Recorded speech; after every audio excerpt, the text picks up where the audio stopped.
আরম্ভ হতে চলেছে আংশিক খণ্ডগ্রাস সূর্যগ্রহণ। দিনের বেলাতেই গোটা পৃথিবী জুড়ে নেমে আসবে ভয়াবহ অন্ধকার, যার ফলে আগেভাগেই জনসাধারণের মধ্যে পড়ে গিয়েছে শোরগোল।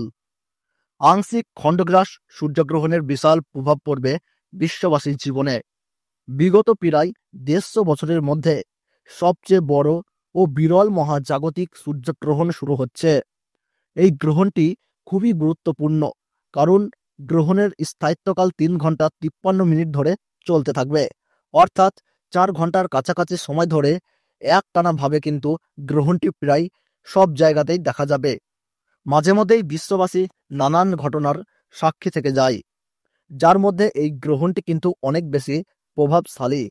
তো বন্ধুরা, বাংলাদেশ ও ভারতের কোন কোন জায়গা থেকে এই সূর্যগ্রহণটি দেখা যাবে, তার ওই পাশাপাশি গ্রহণটি ভারত এবং বাংলাদেশ সময়ে কখন শুরু হবে এবং কখন শেষ হবে, গ্রহণের মধ্য সময় কখন থাকছে, কতক্ষণ পর্যন্ত এই গ্রহণের প্রভাব লক্ষ্য করা যাবে, সূতককাল কখন থেকে শুরু হচ্ছে, এই সময় আপনারা কি কি নিয়মকানুন পালন করবেন, বিশেষ করে গর্ভবতী মহিলা এই সময় আপনারা কি কি করবেন আর কি কি করবেন না, এই সমস্ত বিষয়বস্তুকে কেন্দ্র করে বড় বড় জ্যোতিষ শাস্ত্রবিদরা কি কি তথ্য জানিয়ে দিয়েছেন। তো তাই কিন্তু আমি আজকে আপনাদেরকে জানিয়ে দেব এই ভিডিওটির মাধ্যমে। তাই বিস্তারিতভাবে জানতে হলে অবশ্যই ভিডিওটিকে শেষ পর্যন্ত মনোযোগ সহকারে দেখতে থাকবেন, এবং আপনার জেলার গ্রহণ সম্পর্কিত যে কোনো খবরের আপডেট আপনি যদি সবার প্রথমেই পেতে চান, তাহলে অবশ্যই নিজের জায়গার নামটি কমেন্ট বক্সে লিখে জানাবেন। আর ভিডিওটি ভালো লাগলে ছোট্ট একটি লাইক দিয়ে উৎসাহিত করবেন, এবং আমাদের ইউটিউব চ্যানেলটি সাবস্ক্রাইব করে পাশে থাকা বেল আইকনটিকে প্রেস করে রাখবেন। তাহলে চলুন এক নজরে দেখে নেওয়া যাক। ইংরেজি তারিখ অনুযায়ী 29শে মার্চ এবং বাংলায় 15ই চৈত্র 1431 বঙ্গাব্দের শনিবার দিন এই সূর্যগ্রহণ কিন্তু ভারতবর্ষ এবং বাংলাদেশের প্রায় প্রত্যেকটি জায়গা থেকেই দেখা যাবে।